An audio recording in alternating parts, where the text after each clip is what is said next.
안녕하세요. 오늘 누가복음 2장. 어제 1장 얘기할 때 누가복음의 기준이 사실이라고 했죠. 그러니까 누가복음 전체는 사실을 묘사하는 데 많은 시간을 써요.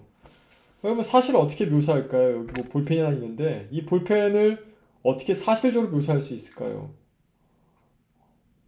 단 시간과 글 쓸 수 있는 용량이 제한되어 있단 말이죠. 아마 제일 중요한 것들만 다채로운 표현을 통해서 얘기하려고 할 겁니다. 또 시간과 공간이 제한되어 있다면 아마 단어도 되게 제한되게 얘기하려고 했을 거예요. 하지만 최대한 많은 것을 집어넣으려고 할 것입니다. 그래서 사실 누가복음이 장수는 24장으로 마태복음보다 적지만 양으로 보면은 마태복음보다 많습니다. 글자 수만 보면 말이죠. 그리고 내용도 되게 풍성해요. 오늘 읽을 2장 같은 경우에는 마태, 마가, 요한 전혀 나오지 않는 소년 시절의 예수님도 나오고 또 이제 예수님께서 어린아이 시절에 이거는 마리아하고 요셉 아니고는 도저히 알 수 없는 내용이지 않겠습니까? 누가가 마리아를 만나가지고 예수님 얘기를 들었다는 증거기도 하죠. 어, 예수님의 갓난아기 시절이 나오기도 해요. 한번 읽어볼게요. 2장입니다. 그때 가이사 아구스도가 영을 내려 천하로 다 호적하라 하였으니 이 호적은 구레뇨가 수리아 총독이 되었을 때 처음 한 것이라. 모든 사람이 호적하러 각각 고향으로 돌아가매 요셉도 다윗의 집 족속이므로 갈릴리 나사렛 동네에서 유대를 향하여 베들레헴이라는 다윗의 동네로 그 약혼한 마리아와 함께 호적하러 올라가니 마리아가 이미 잉태하였더라. 거기 있을 그때 해산할 날이 차서 첫 아들을 낳아 첫 아들입니다. 이게 되게 중요하죠. 강보로 싸서 구유에 뉘었으니 이는 여관에 있을 곳이 없음이로라. 그 지역의 목자들이 밤에 밖에서 자기 양떼를 지키더니 주의 사자가 곁에 서고 주의 영광이 그들을 두루 비추매 크게 무서워하는지라. 천사가 이르되 무서워하지 말라. 보라, 내가 온 백성에게 미칠 큰 기쁨의 좋은 소식을 너희에게 전하노라. 오늘 다윗의 동네에 너희를 위하여 구주가 나셨으니 곧 그리스도 주시니라. 너희가 가서 강보에 쌓여 구유에 뉘어 있는 아기를 보리니 이것이 너희에게 표적이니라 하더니 호련히 수많은 천군이 그 천사와 함께 하나님을 찬송하여 이르되 지극히 높은 곳에서 하나님께 영광이요 땅에서는 하나님이 기뻐하신 사람들 중에 평화로다 하니라. 천사들이 떠나 하늘로 올라가니 목자가 서로 말하되 이제 베들레헴으로 가서 주께서 우리에게 알리신 바 이 이루어진 일을 보자 하고 빨리 가서 마리아와 요셉과 구유에 누인 아기를 찾아서 보고 천사가 자기들에게 이 아기에 대하여 말한 것을 전하니 듣는 자가 다 목자들이 그들에게 말한 것들을 놀랍게 여기되 마리아는 이 모든 말을 마음에 새기어 생각하니라. 목자들은 자기들에게 이르던 바와 같이 듣고 본 모든 것으로 인하여 하나님께 영광을 돌리고 찬송하며 돌아가니라. 할례할 8일이 되매 그 이름을 예수라 하니 곧 잉태하기 전에 천사가 일컬은 바로라.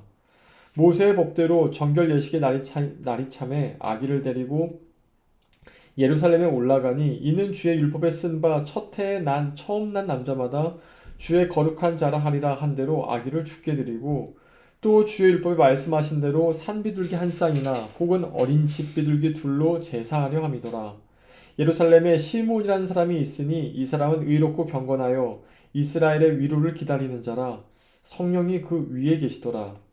그가 주의 그리스도를 보기 전에는 죽지 아니라 하는 성령의 지시를 받았더니 성령의 감동으로 성전에 들어가매 마침 부모가 율법의 관례대로 행하고자 하여 그 아기 예수를 데리고 오는지라. 시므온이 아기를 안고 하나님을 찬송하여 이르되 주제여 이제는 말씀하신 대로 종을 평안히 놓아 주시는도다. 내 눈이 주의 구원을 보았사오니 이는 만민 앞에서 예비하신 것이요 이방을 비추는 빛이요 주의 백성 이스라엘의 영광이니이다 하니 그의 부모가 그에 대한 말들을 놀랍게 여기더라. 시므온이 그들에게 축복하고 그의 어머니 마리아에게 말하여 이르되 보라 이는 이스라엘 중 많은 사람을 패하거나 흥하게 하며 비방을 받는 표적이 되기 위하여 세움을 받았고 또 칼이 내 마음을 찌르듯 하리니 이는 여러 사람의 마음의 생각을 드러내려 함이니라 하더라. 또 아셀 지파 바누엘의 딸 안나라 하는 선지자가 있어 나이가 매우 많았더라. 그가 결혼한 후 7해 동안 남편과 함께 살다가 과부가 되고 84세가 되었더라. 이 사람이 성전을 떠나지 아니하고 주야로 금식하며 기도함으로 섬기더니 마침 이때에 나와서 하나님께 감사하고 예루살렘의 속량을 바라는 모든 사람에게 그에 대하여 말하니라. 주의 율법을 따라 모든 일을 마치고 갈릴리로 돌아가 본 동네 나사렛에 이르니라. 아기가 자라며 강하여지고 지혜가 충만하여 하나님의 은혜가 그의 위에 있더라. 그의 부모가 해마다 유월절이 되면 예루살렘으로 가더니 예수께서 12살 되었을 때 그들이 이 절기의 관례를 따라 올라갔다가 그 날들을 마치고 돌아갈 때 아이 예수는 예루살렘에 머무셨더라. 그 부모는 이를 알지 못하고 동행 중에 있는 줄로 생각하고 하룻길을 간 후 친족과 아는 자 중에 찾되 만나지 못함에 찾으면서 예루살렘에 돌아갔더니 사흘 후에 성전에서 만난즉 그가 선생들 줄에 앉으사 그들에게 듣기도 하시며 묻기도 하시니 듣는 자가 다 그 지혜와 대답을 놀랍게 여기더라. 그의 부모가 보고 놀라며 그의 어머니는 이르되 아이야 어찌하여 우리에게 이렇게 하였느냐 보라 내 아버지와 내가 근심하여 너를 찾았노라. 예수께서 이르시되 어찌하여 나를 찾으셨나이까 내가 내 아버지 집에 있어야 될 줄을 알지 못하셨나이까 하시니 그 부모가 그가 하신 말씀을 깨닫지 못하더라. 예수께서 함께 내려가사 나사렛에 이르러 순종하여 받드시더라. 그 어머니는 이 모든 말을 마음에 두니라. 예수는 지혜와 키가 자라가며 하나님과 사람에게 더욱 사랑스러워 가시더라. 아멘. 예, 누가복음 2장은 철저하게 예수님 부모님이 아니고서는 모르는 얘기였어요. 그러니까 다 마리아와 요셉의 시점이었죠. 특히 이 마지막 보면은 마리아가 그 어디죠?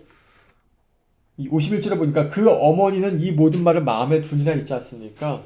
그러니까 이거 마리아가 아니면 알 수 없는 것이었어요. 이게 무슨 말이냐?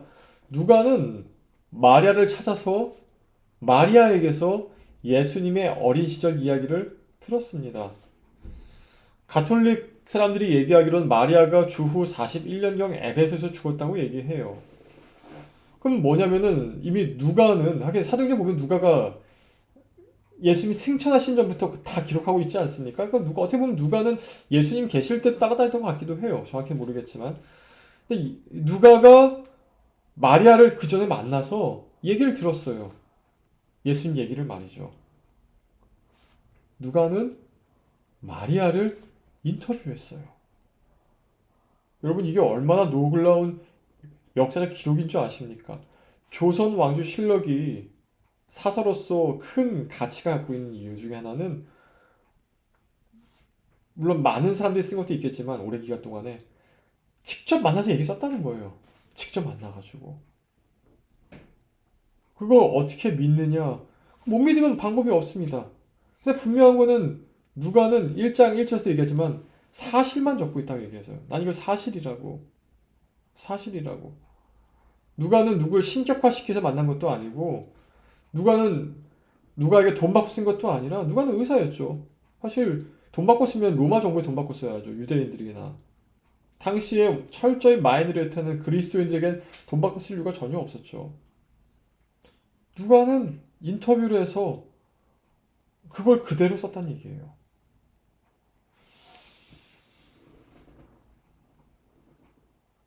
정말 놀랍죠. 정말 놀라운 거예요. 이 누가복음 전체는 누가가 인터뷰한 거였어요. 지금도 스티브 잡스나 빌 게이츠 같은 사람 인터뷰에서 쓴 것들이 책으로 나와가지고 그대로 있지 않습니까?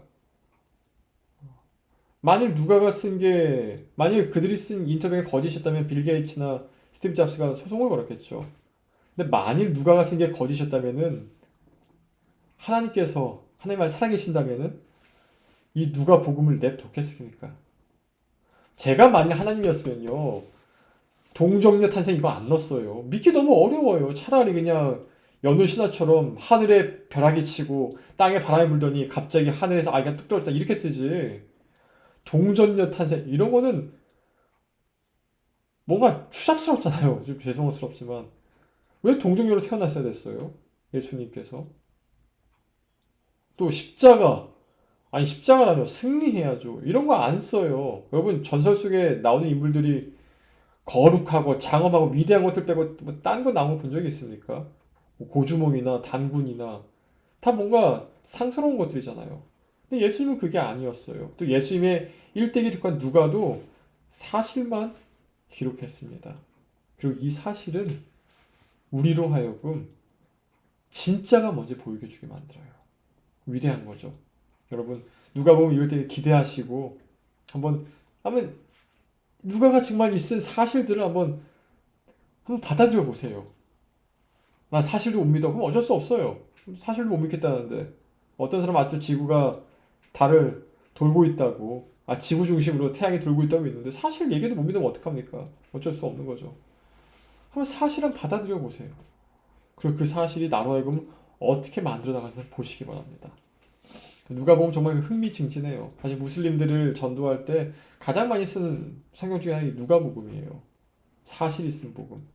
내일 뵙겠습니다. 기도하십시다. 하나님, 우리에게 이 놀라운 기록들이 있음에 감사를 드립니다.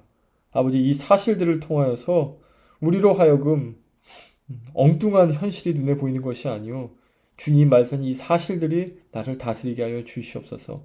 예수님 이름으로 기도합니다. 아멘. 내일 봅시다.